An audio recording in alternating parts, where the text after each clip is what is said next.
الله الرحمن الرحيم نحمده ونصلي على رسوله الكريم أما بعد أعوذ بالله من الشيطان الرجيم بسم الله الرحمن الرحيم ولهن مثل الذي عليهن بالمعروف وللرجال عليهن درجة والله عزيز حكيم صدق الله العظيم.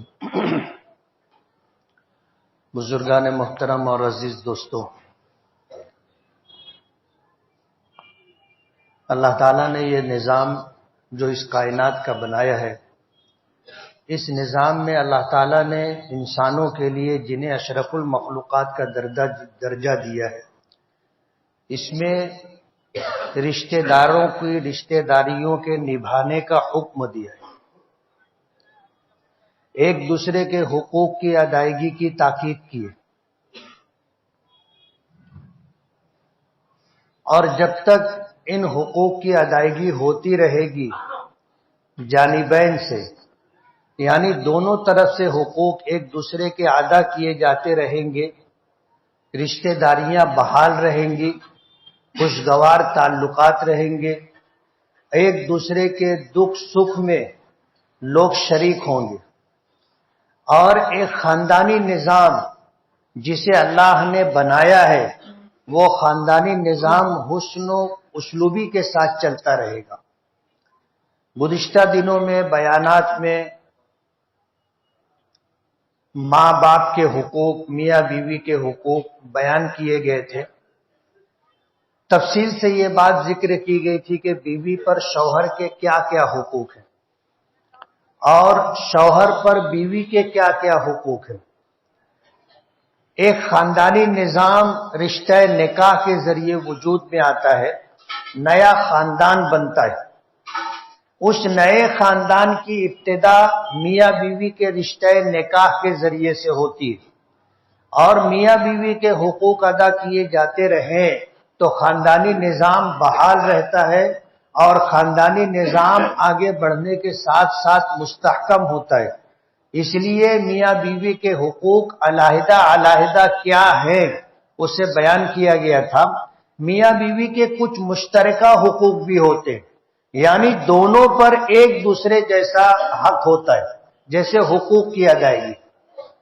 اگر شوہر پر بیوی کا حق ہے تو بیوی پر شوہر کا بھی حق ہے.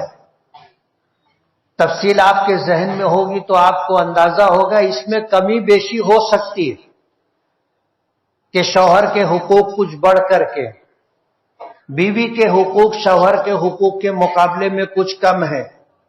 یہ تفصیل آپ کے ذہن میں ہوگی تو اندازہ ہوگا کہ قرآن کریم میں اللہ پاک نے جہاں یہ فرمایا کہ وَلَهُنَّ مِثْلُ الَّذِي عَلَيْهِنَّ بِالْمَعْرُوفِ وَلِلرِّجَالِ عَلَيْهِنَّ دَرَجَةٌ، کہ ان عورتوں کے لیے بھی تم پر ایسے ہی حقوق ہیں جیسے تمہارے ان پر ہیں. اور اللہ تعالیٰ نے مردوں کو درجے کے اعتبار سے فوقیت اور بلندی عطا کی.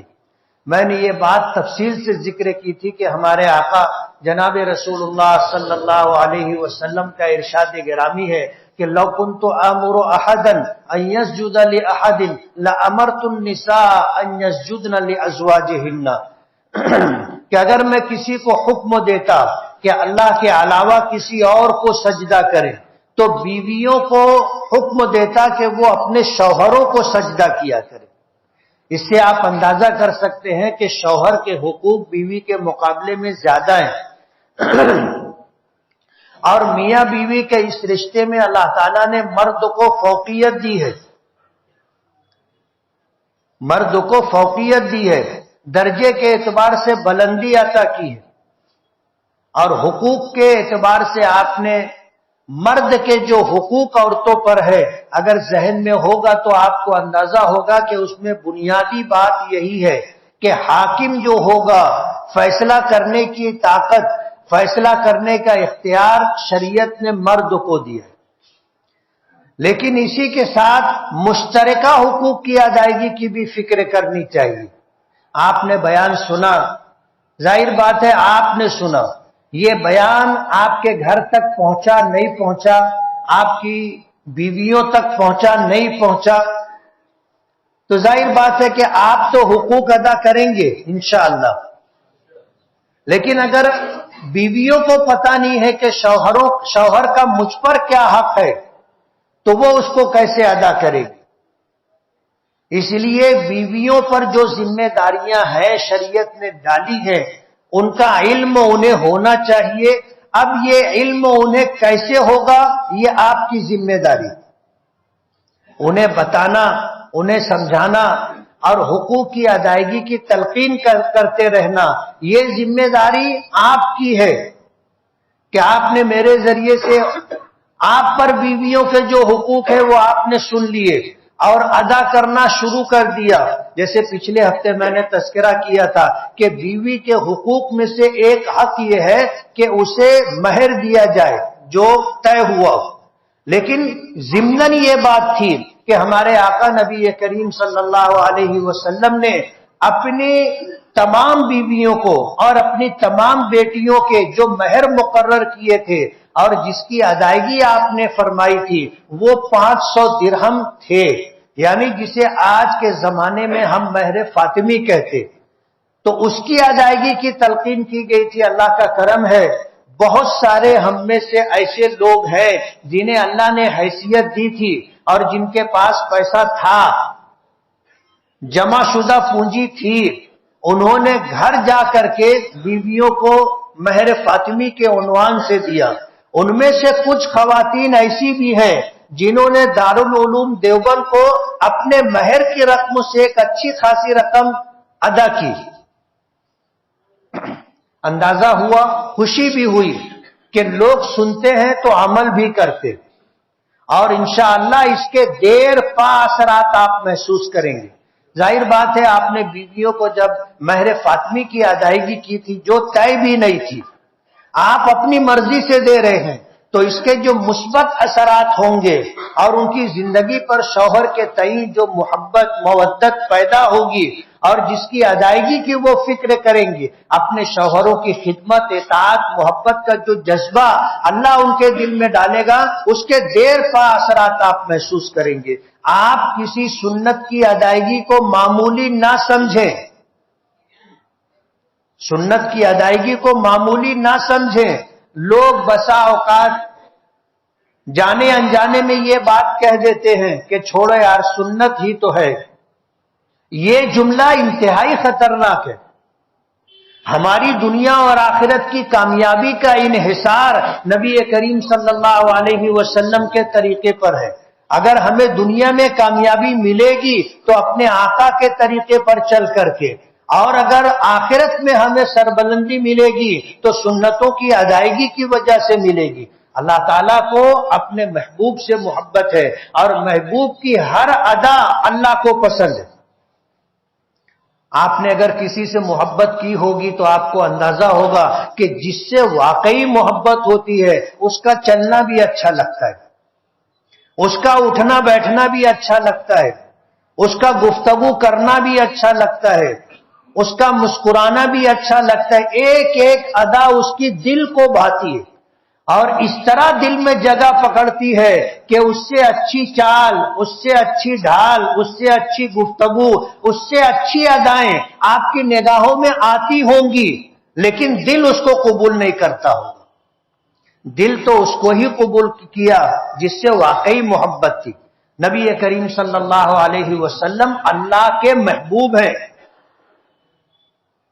ہمارے محبوب تو بعد میں، اور ہمارے دلوں میں اپنے آقا کی کتنی محبت ہے اس کا پیمانہ ہمارے پاس خود ہے، ہم خود ہی جانچ سکتے ہیں. میں آپ کو کچھ کہوں، آپ مجھے کچھ کہیں، اس سے بہتر یہ ہے کہ ہر آدمی اپنے دل کو ٹٹول کر کے دیکھ لے کہ اللہ کے رسول صلی اللہ علیہ وسلم کی کتنی محبت ہے. جس سے محبت ہوتی ہے اس کی ہر چیز بھلی اور اچھی لگتی ہے.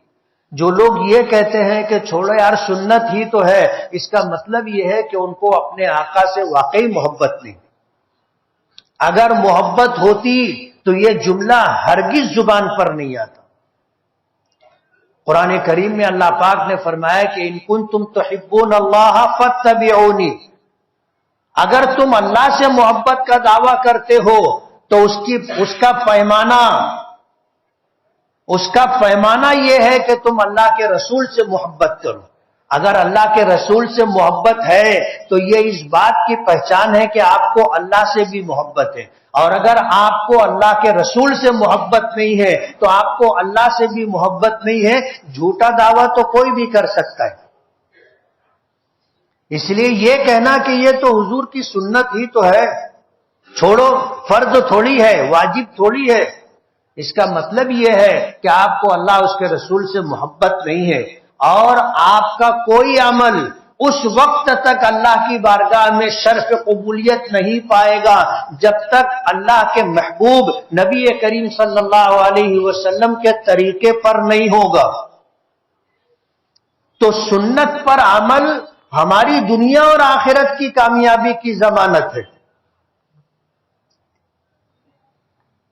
ہم کوئی بھی طور طریقہ اختیار کریں اور اپنے طور پر چاہے ہم اس کو کامیابی کی ضمانت سمجھیں، وہ کامیابی کی ضمانت نہیں ہو سکتی، کامیابی اس پر نہیں ملے گی۔ اس دنیا میں جو ہوتا ہے اللہ پاک کے کرنے سے ہوتا ہے، اللہ کے فیصلے کے بغیر اس دنیا میں پتا بھی نہیں ہلتا۔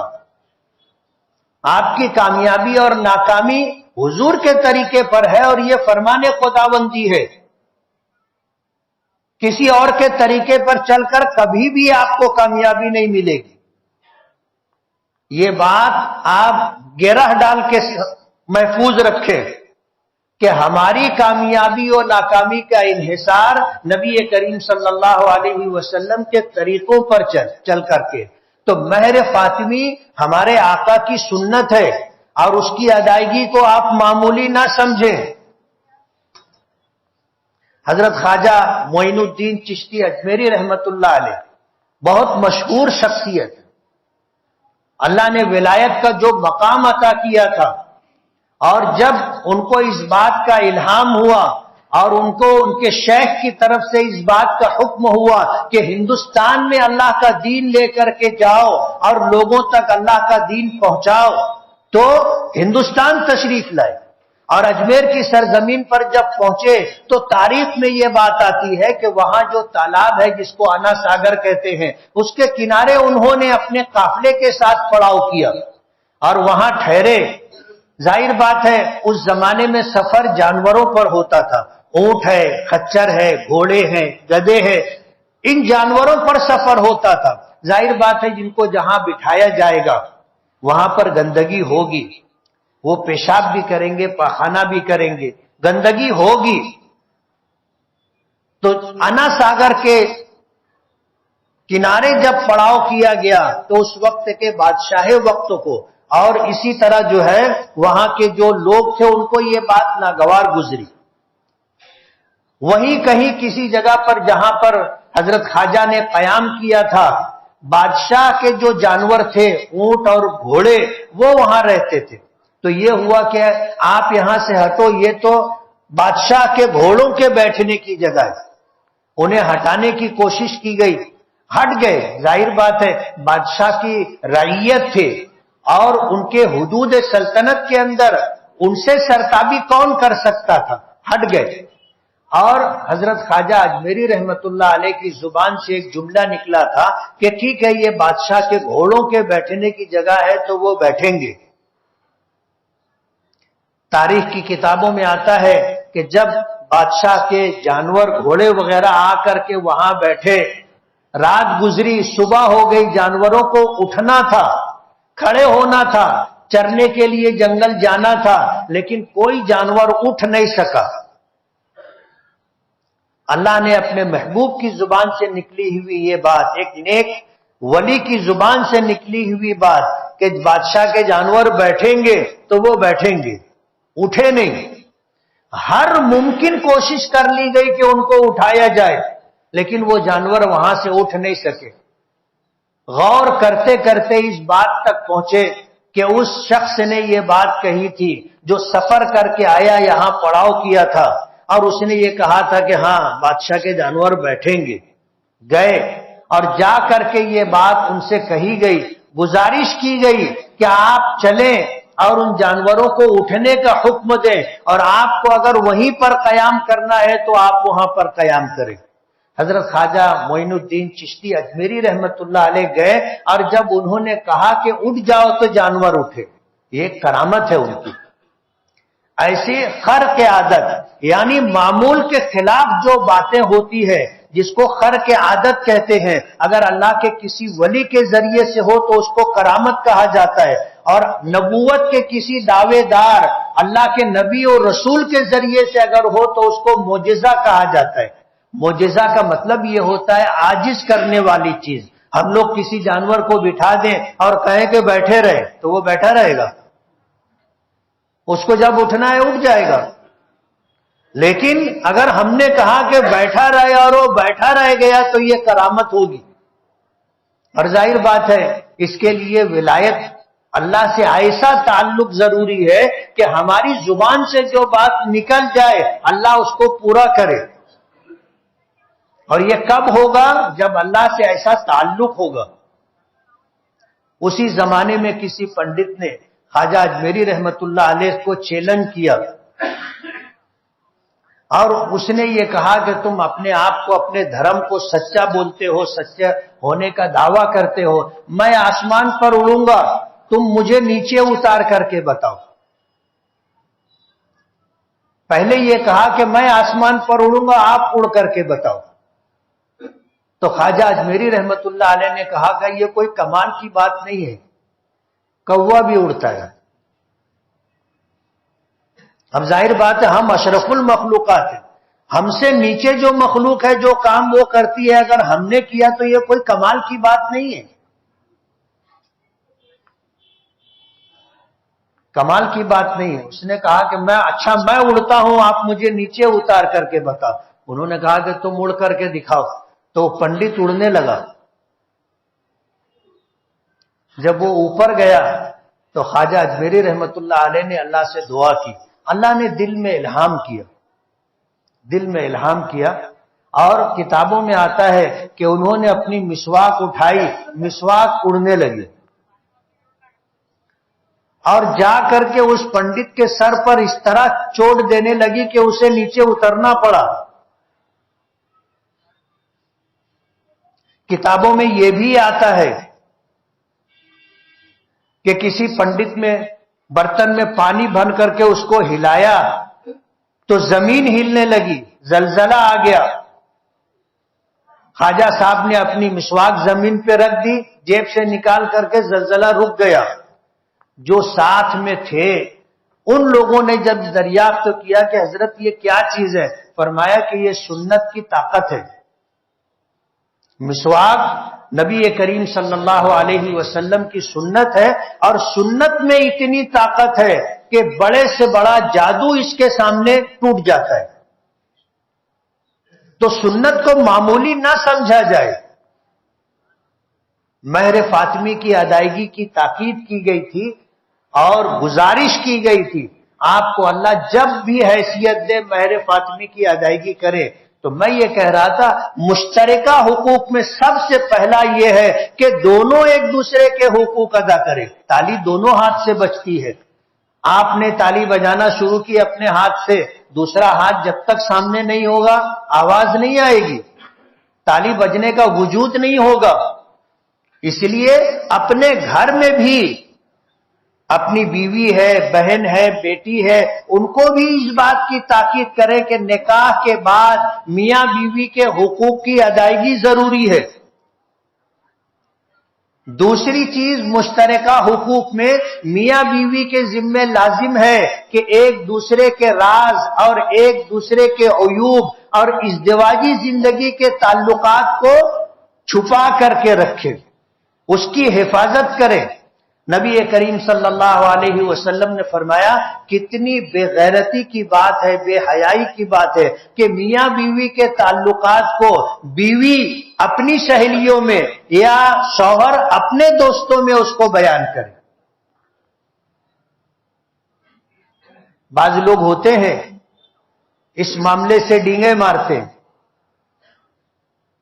اور کبھی ایسا ہوتا ہے کہ راز کھل بھی جاتا ہے. میں ایک ڈاکٹر کے پاس بیٹھا ہوا تھا جو حکیم ہوتے ہیں، ڈاکٹر نما حکیم. بیٹھا ہوا تھا، وہاں ایک شخص آیا اور آ کر کے ڈینگے مارنے لگا اپنی ازدواجی زندگی کے تعلق سے۔ خاموشی سے میں نے اس کا چہرہ دیکھا، پھر کوئی بات ہوئی نہیں۔ دیکھو اللہ کبھی نقد پکڑ کر لیتا ہے۔ 2-4 دن کے بعد وہ آیا تو ساتھ میں اس کی بیوی بھی تھی، طبیعت خراب تھی، دوا لینے کے لیے آیا۔ اب جب آیا تو بیوی کی دوا دی گئی، اور اس کے بعد جو ہے بیوی نے، میں تھوڑا سا اندیکھی انسنی کر رہا تھا کہ اب یہ اخبار دیکھنے لگا، تو بیوی نے ڈاکٹر صاحب سے دھیرے سے کہا ان کو بھی کوئی دوائی دو۔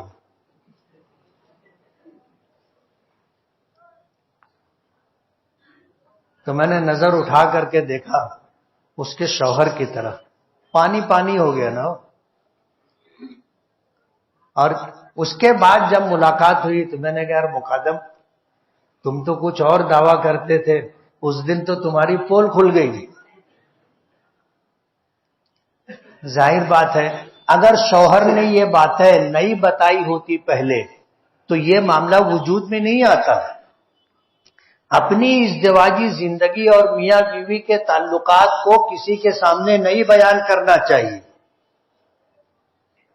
ایک دوسرے کا راز اگر شوہر نے اعتماد کرتے ہوئے بیوی سے کوئی بات بتا دی، یا بیوی نے کوئی بات اپنے شوہر کو بتا دی، تو میاں بیوی کی ذمہ داری ہے کہ اس راز کی حفاظت کریں،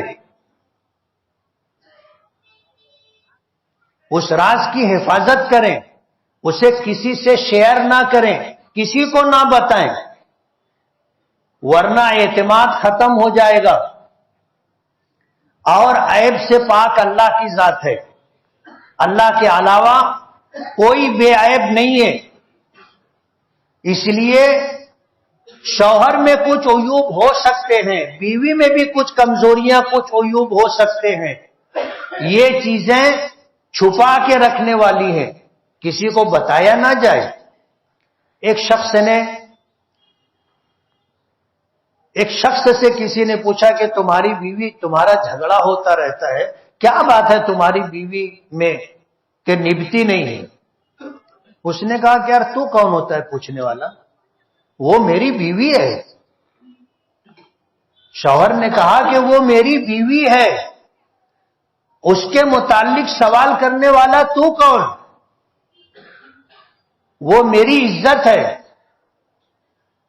اور میں اپنی عزت اپنے ہاتھوں نیلام کروں، یہ بات برابر نہیں ہے۔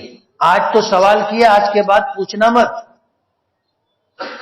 اب وہ قریبی تعلق والا شخص تھا، کچھ دنوں کے بعد شوہر نے بیوی کو طلاق دے دی۔ طلاق دینے کے بعد جب اس کے علم میں بات آئی تو اس نے شوہر سے آ کے پھر پوچھا کہ یار میں تجھ سے پوچھا تھا تو نے کہا تھا کہ یار وہ میری بیوی ہے، اور اب تو وہ تیری بیوی نہیں ہے، تو نے طلاق دے دی، تو کیا بات ہے، کیوں نہیں نبھی تمہاری؟ تو اس نے کہا کہ یار جب تو پہلے پوچھا تھا تو وہ میری بیوی تھی، میری عزت تھی، میری آبرو تھی، میں کیوں اس کو بیان کرتا؟ اور آج جب تو سوال کر رہا ہے تو وہ میری بیوی نہیں ہے، وہ ایک پرائی عورت ہے، اور کسی پرائی عورت کا عیب میں تجھے کیسے بتاؤں؟ یہ ہے ایک دوسرے کے عیوب کی حفاظت۔ کمزوری سب میں ہوتی ہے، اور عیب سے پاک اللہ کی ذات ہے۔ ضروری نہیں ہے کہ بیوی کی ہر ادا، ہر کام، ہر طریقہ آپ کو پسند آئے۔ کچھ چیزیں ایسی ہوں گی تمہارے مزاج کے خلاف ہوں گی، کچھ ایسی بھی ہوں گی جو بیوی کو بہت پسند ہوگی۔ اس یہی حال بیوی کا ہوتا ہے کہ اس کی ہر چیز تمہیں پسند ہو ایسا ضروری نہیں ہے۔ کوئی ایسی بات ہوگی جو تمہارے مزاج کے خلاف ہوگی، لیکن اس کو برداشت کرنا ہی نبھانا کہلاتا ہے، اور پھر اس کی ہمیشہ پردہ پوشی کر کے رکھی جائے، کسی کو بتایا نہ جائے۔ اصلاح ممکن ہو آپ خود اس کی اصلاح کریں۔ تو حقوق کی ادائیگی، ایک دوسرے کے راز کو چھپانا، ایک دوسرے کے عیب کو چھپانا، اور ایک دوسرے سے گھر کے معاملات میں اور دیگر اپنے ذاتی معاملات میں مشورہ کرنا۔ نبی کریم صلی اللہ علیہ وسلم اپنی بیویوں سے مشورہ کیا کرتے تھے۔ بیویوں سے مشورہ کیا کرتے تھے۔ حدیبیہ کا واقعہ اگر آپ کے ذہن میں ہوگا تو آپ کو اندازہ ہوگا کہ جب عمرے کے لیے آپ مکہ مکرمہ روانہ ہوئے، حدیبیہ کے مقام پر آپ کی اونٹنی بیٹھ گئی،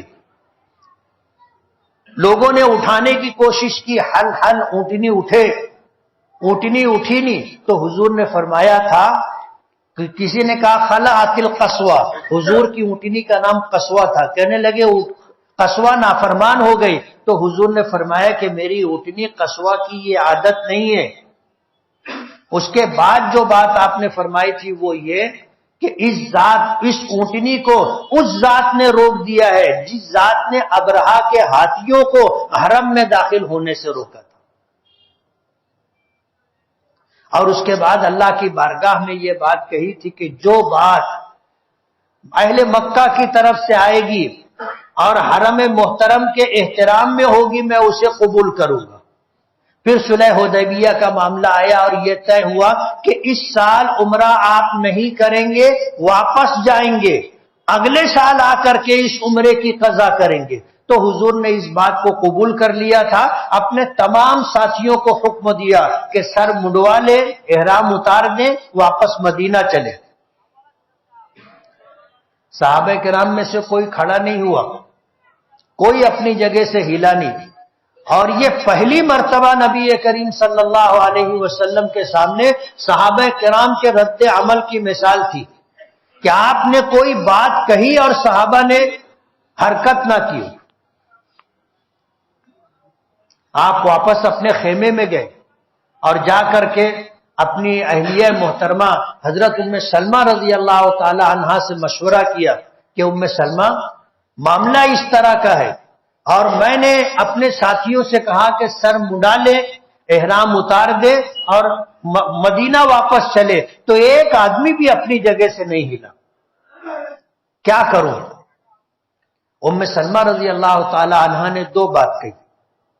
ایک تو یہ کہی کہ اللہ کے رسول آپ کے صحابہ نافرمان نہیں، لیکن ایک زمانے کے بعد، برسوں کے بعد عمرے کے لیے آئے ہیں اور اب ان سے یہ کہا جا رہا ہے کہ عمرہ نہ کریں اور یہاں سے واپس جائیں، اس بات کے لیے ان کے دل آمادہ نہیں، ان میں نافرمانی کا جذبہ نہیں ہے، اللہ کا گھر دیکھنے کی خواہش ہے اور عمرہ کرنے کی چاہت ہے۔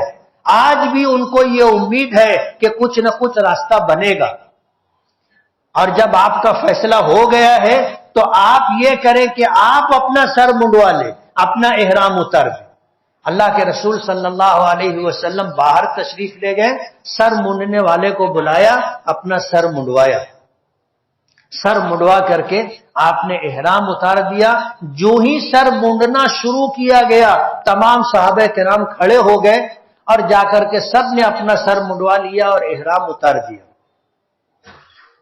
تو اپنی بیویوں سے مشورہ کیا کرے،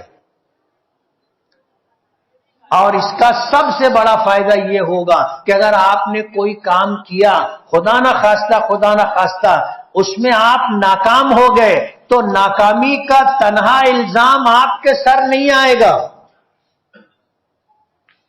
جن گھروں میں مشورہ نہیں کیا جاتا اور پھر تباہی آتی ہے، دیوالیہ نکلتا ہے اور کوئی ناقابل قبول بات سامنے آ جاتی ہے، تو گھر میں کہا جاتا ہے کہ کسی سے پوچھتے نہیں، مشورہ کرتے نہیں، من مانی کرتے ہو، تمہاری وجہ سے ایسا ہو گیا۔ یہ الزام تنہا آپ کے سر نہیں آئے گا۔ جب آپ گھر میں کوئی فیصلہ کریں گے، بیٹے کا رشتہ کرنا ہے، بیٹی کا رشتہ کرنا ہے، گھر بنانا ہے، کاروبار میں کوئی تبدیلی لانا ہے، اور بھی دیگر معاملات ہوتے ہیں، گھر میں آپ مشورہ کریں گے اور مشورہ کرنے کے بعد کوئی فیصلہ کریں گے تو اگر کامیابی ملے گی سب کو دلی خوشی ہوگی، اور اگر خدا نہ خواستہ خلاف مزاج اور خلاف طبع کوئی بات سامنے آ گئی تو سب یہ سمجھ لیں گے کہ بھئی یہ تو سب کا مشورہ تھا، کوئی کسی کو الزام نہیں دے گا۔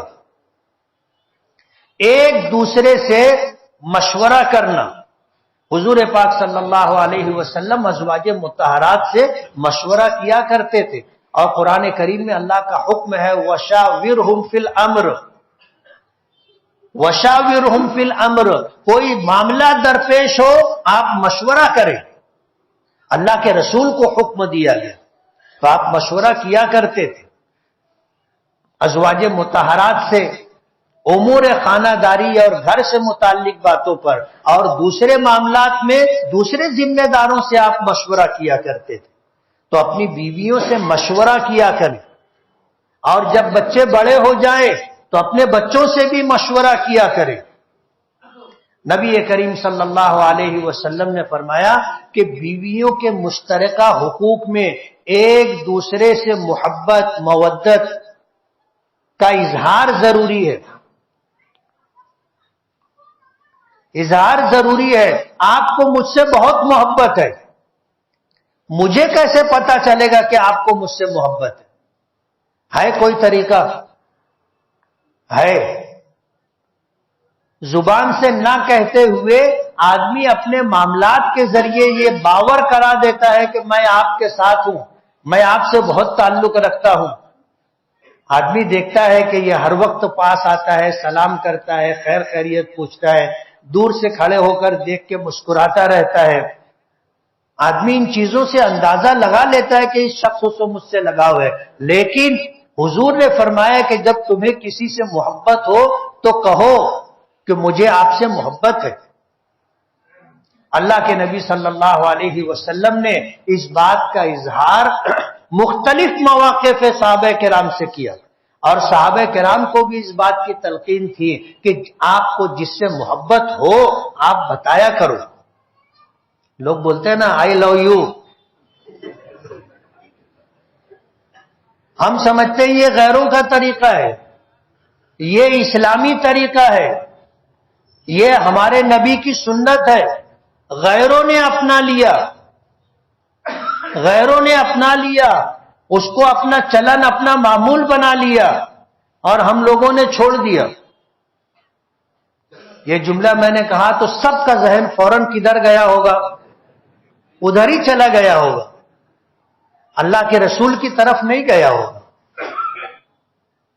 زبان کا فرق ہے، آدمی اردو میں کہے گا کہ میں آپ سے محبت کرتا ہوں، مجھے آپ سے محبت ہے، یہی بات عربی میں کہی جاتی ہے۔ اسی طرح اگر میاں بیوی کی طرف سے کسی کو کوئی راحت، کوئی خوشی ملے تو ایک دوسرے کا شکریہ ادا کرنا چاہیے۔ ہم لوگ کبھی ادا کرتے ہیں؟ ایک بزرگ کے پاس ایک شخص اپنی بیوی کی شکایت لے کر کے گئے، اس نے بیوی کی شکایت کی، وہ اللہ کے ولی سنتے رہے۔ جب بات ختم ہو گئی تو انہوں نے پوچھا کہ تیرا باورچی کون ہے؟ اس نے کہا کہ باورچی نہیں ہے میرے گھر، میری بیوی میرا کھانا بناتی ہے۔ اچھا، تیرا دھوبی کون ہے؟ بولے دھوبی نہیں ہے، میری بیوی میرے کپڑے دھوتی ہے۔ اچھا، تیرا خادم کون ہے؟ گھر کی صاف صفائی کون کرتا ہے؟ تو اس نے کہا کہ میرے گھر کوئی نوکر، کوئی خادم نہیں ہے، یہ کام تو میری بیوی کرتی ہے۔ گھر میں بیوی جتنے کام کرتی ہے، اس اللہ کے ولی نے اس سے پوچھا کہ تیرا باورچی کون ہے، تیرا دھوبی کون ہے، تیرا خادم کون ہے، تیرے سامان کی حفاظت کرنے والا، تیرے گھر کی حفاظت کرنے والا چوکیدار کون ہے؟ یہ ساری باتیں پوچھنے کے بعد انہوں نے کہا کہ جب بیوی تیرا کپڑا دھوتی ہے، بیوی تیرا کھانا بناتی ہے، بیوی تیری عزت کی حفاظت کرتی ہے، تیرے گھر کی حفاظت کرتی ہے، تیرے سامان کی حفاظت کرتی ہے، تیرے رازوں کی حفاظت کرتی ہے، یہ خوبیاں تجھ کو نہیں دکھائی دی؟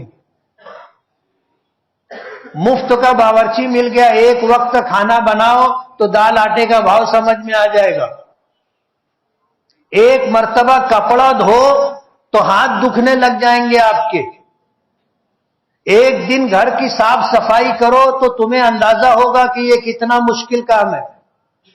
گھر میں تمام سامانوں کو ٹھکانے پر رکھو تو تمہیں پتا ہے، سمجھ میں آئے گا کہ گھر صاف ستھرا کیسے رہتا ہے۔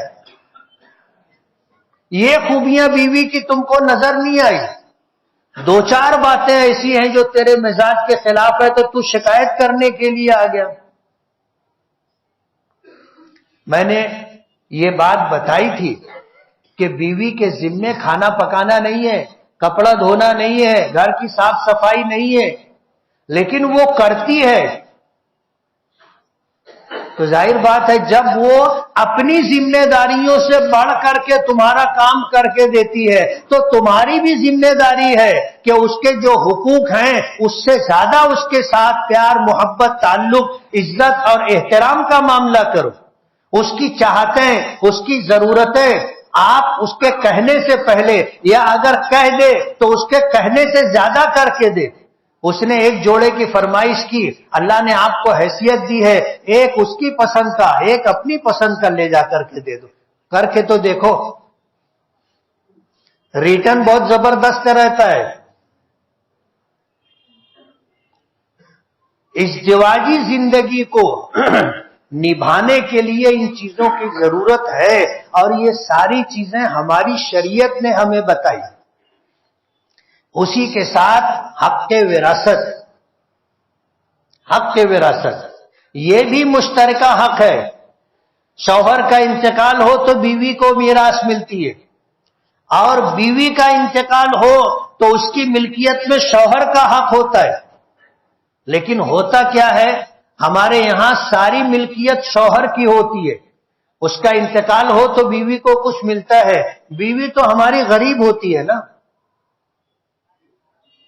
بیوی کتنے مالدار گھرانوں میں ایسا ہوتا ہے کہ ان کے گھر کی خواتین مستحق زکات ہوتی، یعنی آپ اگر ان کو زکات دے دو تو زکات ادا ہو جائے گی. ان کو کپڑے کے علاوہ، کھانے کے علاوہ، ان کی آرائش اور زیبائش کے علاوہ کچھ نہیں دیا جاتا. گھر میں کپڑا آتا ہے سب کے لیے، ان کو بھی مل جاتا. کھانا پکتا ہے سب کے لیے، وہ بھی کھا لیتی. مکان سب کے لیے ہے، اس مکان میں وہ رہ لیتی ہے. سواری سب کے لیے ہے، اس کو وہ استعمال کر لیتی ہے. اس کی ملکیت میں کیا ہے؟ ایک لمحے کے لیے آپ سوچو جن کی بیویاں ہیں کہ ان کی بیویوں کے پاس ملکیت کے اعتبار سے، دولت کے اعتبار سے کیا ہے. اسے 10 روپے کی ضرورت پڑتی ہے، وہ آپ سے مانگتی ہے کہ 10 روپیہ دینا، 50 روپیہ دینا، 100 روپیہ دینا. آپ دیتے ہو تو اس کی ضرورت پوری ہوتی. اس کے پاس کیا ہے؟ اچھے اچھے لوگوں کی بیویاں غریب ہوتی ہے، وہ سیٹ صاحب کی بیوی، لیکن ہر سیٹ کی بیوی سیٹھانی نہیں ہوتی. ہر سیٹ کی بیوی سیٹھانی نہیں ہوتی. کچھ ہی لوگ ہوتے ہیں جن کی بیوی سیٹھانی ہوتی ہے. اس لیے شوہر مرتا ہے تو بیوی کو کچھ مل جاتا ہے، لیکن بیوی مرتی ہے تو اس کے پاس کچھ رہتا ہی نہیں ہے اس کا اپنا، کہ اس کے بٹوارے کی نوبت آئی. شریعت نے ہر ایک کی ملکیت الگ رکھی ہے. شوہر کی ملکیت شوہر کی ہے، بیوی کی ملکیت بیوی کی ہے. تو جو مالدار لوگ ہیں ان کو چاہیے کہ اپنی بیوی کو بھی مالدار بنائیں. سمجھ رہے ہو میری بات؟ اپنی بیویوں کو بھی مالدار بنائیں، یعنی ان کی بھی اپنی ملکیت ہونی چاہیے، اور ان کے پاس بھی کچھ پسماندہ رقومات ہونی چاہیے کہ وہ اپنی مرضی سے اگر کچھ خرچ کرنا چاہے تو کر لے. اپنے ماں باپ کو کچھ دینا چاہے، اپنے بھائی بہنوں کو کچھ دینا چاہے، اپنے بچوں میں سے کسی بیٹے بیٹی کو کچھ دینا چاہے تو دے سکے. جب اس کے پاس رہے گا تو دے گی نا. آپ نے جب اس کے پاس کچھ رکھا ہی نہیں ہے تو وہ کیا دے سکتی ہے؟ اور ظاہر بات ہے کہ آپ کے مال میں سے آپ کی اجازت کے بغیر وہ کسی کو دے نہیں سکتی. اس لیے حق وراثت بھی مشترکہ حق ہے کہ شوہر کی میراث بیوی کو ملے گی، اور بیوی کا انتقال ہو تو اس کی میراث میں شوہر کا حصہ ہوگا. یہ مشترکہ حقوق ہیں. سماج میں آپ کی بہت عزت ہے، تو آپ کی بیوی کی بھی عزت ہونی چاہیے. اس کا کیا طریقہ ہوگا؟ اسی وقت ہوگا جب بیوی کو گھر میں عزت ملے گی. بیوی کو گھر میں عزت ملے گی، اور کبھی کہیں کسی موقع پر تذکرہ ہوا تو آپ اپنی بیوی کی عزت اور احترام اپنے معاملات سے، اپنے الفاظ سے آپ جتا سکتے ہیں. یہ بھی ضروری ہے کہ خدا نہ خواستہ کبھی کسی موقع پر کسی کی بیوی کا تذکرہ آئے تو شوہر اس کا اس انداز میں اس کا تذکرہ کرے کہ لوگوں کے دلوں میں اس کا احترام آ جائے.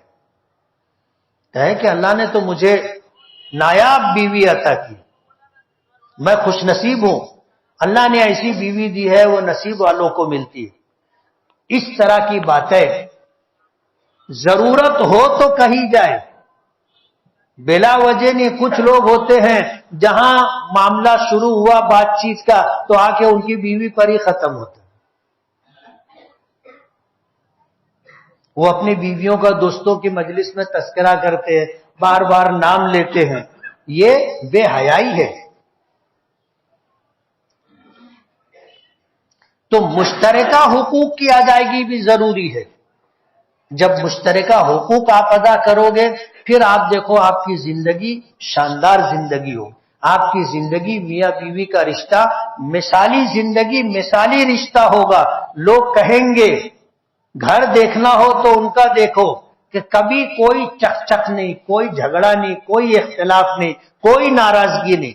آج تک ان کے تعلق سے کوئی بات گھر کے باہر نہیں آئی. آپ کی زندگی مثالی زندگی بنے گی، آپ کی ازدواجی زندگی خوشگوار ہوگی. اللہ ہمیں عمل کی توفیق عطا فرمائے. وآخر دعوانا ان الحمدللہ رب العالمین.